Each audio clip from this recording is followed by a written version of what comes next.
The cargo bay of the salvage station reeked of rust and desperation. Young Tala pressed her small blue hands against the observation window, watching the vast darkness of space swallow another transport vessel. 3 days had passed since the Iron Nomads had torn through her colony world like a storm of metal and fury. Behind her, the other refugees huddled in their assigned corners, nursing wounds both visible and hidden. The Nomads had been efficient in their brutality, taking only what they deemed valuable: rare minerals, fusion cores, and slaves to work their mobile fortress cities that drifted through the void like predatory moons. Tala's mother had been among those taken. The station's artificial gravity hummed beneath her feet as she turned from the window. Her people, the Varani, were known throughout the sector as peaceful traders and skilled engineers. They built things, fixed things, made the galaxy work a little better. But they had never been warriors. When the Nomads came with their plasma cutters and force cages, resistance had been futile and brief. "Child, you should eat," croaked Elder Marn from his medical cot. The old Varani had lost 3 of his forearms in the raid, and his scales had turned a sickly gray. "I'm not hungry," Tala replied, though her stomach disagreed. "Your mother would want you to keep your strength." Tala's throat tightened. Her mother had been loading families onto the last evacuation shuttle when the Nomads had breached the spaceport. She had stayed behind to buy time, to give others a chance. And now she was somewhere in that infinite black, working in chains if she still lived at all. The station's public address system crackled to life. "Attention all refugees. A human vessel has just docked at Bay 7. The captain is offering assistance to displaced persons. Please remain calm and await further instructions." A human. Tala felt her heart skip. Everyone in the sector had heard the stories. Humans were relative newcomers to galactic society, having achieved faster-than-light travel only 2 generations ago. But in that short time, they had developed a reputation that bordered on legend. They were the ones you called when everything else had failed. Elder Marn made a dismissive gesture with his remaining arm. "Stories and propaganda, child. Humans are not the miracle workers the broadcasts claim." But Tala was already moving toward the door. Hope, even desperate hope, was better than the hollow ache that had lived in her chest for 3 days. Bay 7 was crowded with refugees when she arrived. They pressed against the safety barriers, all hoping for salvation from whatever vessel had docked.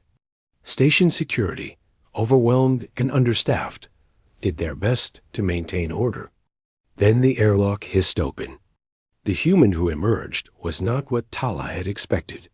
He was neither young nor old, with brown skin weathered by solar radiation and hair cut military short. He wore a flight jacket covered in patches from a dozen worlds, and his eyes held the particular hardness of someone who had seen too much and survived anyway. "Name's Marcus Webb," he said, his voice carrying easily over the murmur of the crowd. "Independent contractor and problem solver. I heard about what happened on Virani Prime. I'm here to help." A chorus of voices erupted, each refugee shouting their particular tragedy, their specific loss. Marcus raised one hand, and somehow the gesture commanded silence. "I can't fix everything," he said, "but I can hurt the people who did this to you.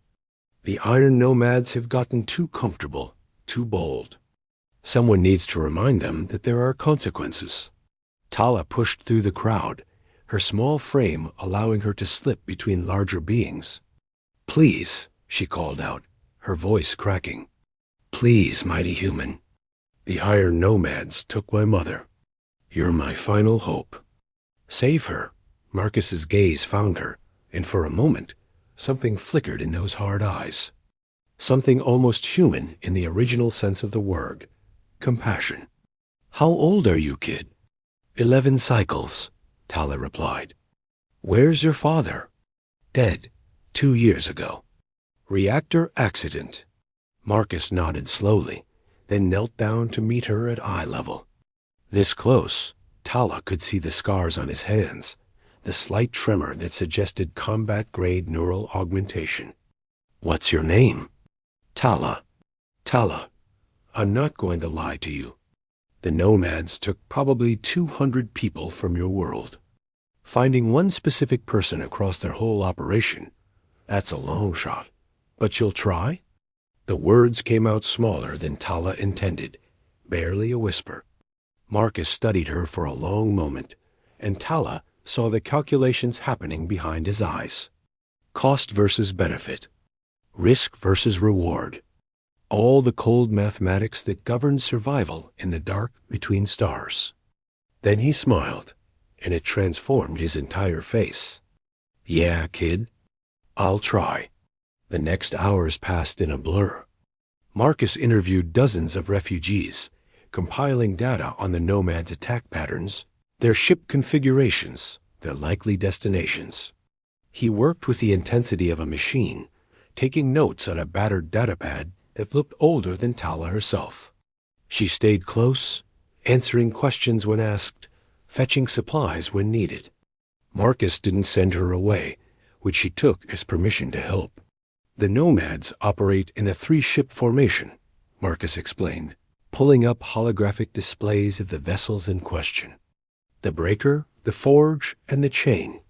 They're all converted colony ships, heavily armed and shielded.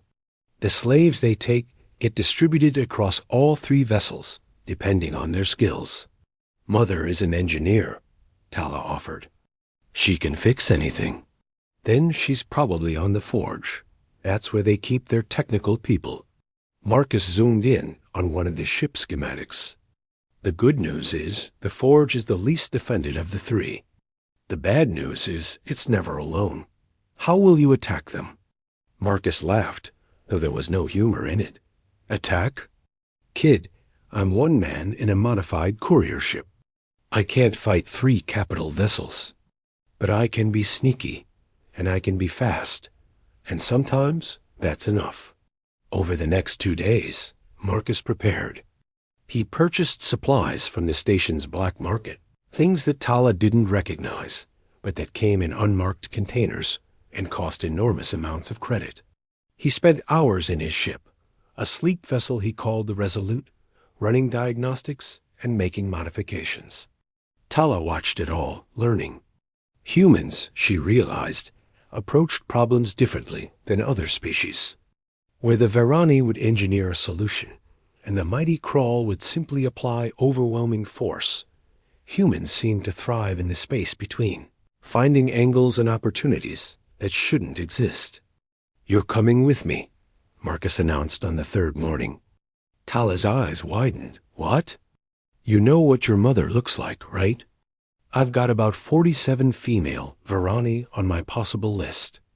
I need you to identify her quickly when we find the prisoners. Elder Marn says I should stay here where it's safe." "Elder Marn is probably right," Marcus admitted. "But safe isn't going to get your mother back." They departed the station 6 hours later, slipping into the void with running lights dimmed.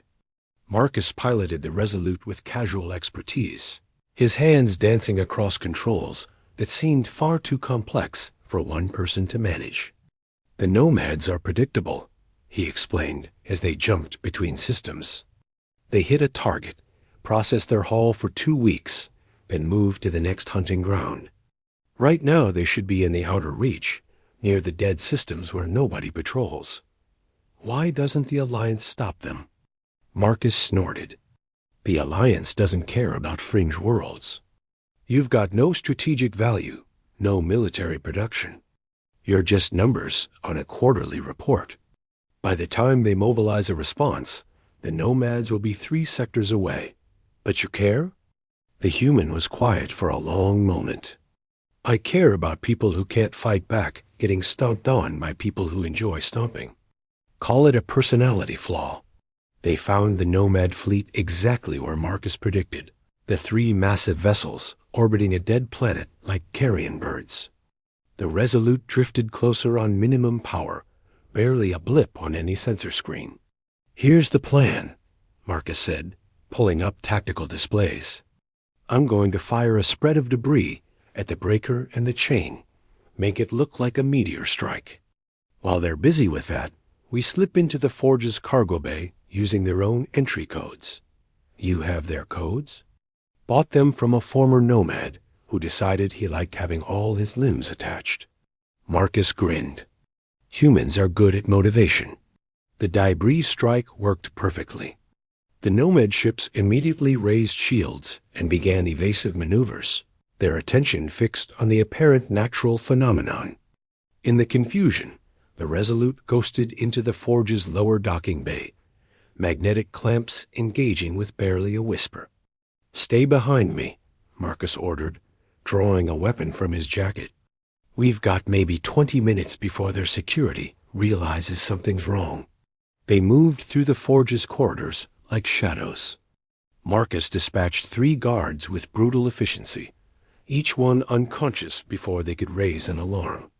Tala tried not to look at their faces. The holding cells were in the ship's center, rows upon rows of force cages containing people from a dozen different worlds. Tala's heart hammered as she scanned each face, desperately searching. Then she saw her. "Mother!" Kella looked up from her cage, and for a moment, mother and daughter simply stared at each other across the impossible distance. Then Marcus was moving, his weapon firing at the cage controls, the force field flickering and dying. Kella stumbled out, pulling Tala into her arms. "Ho,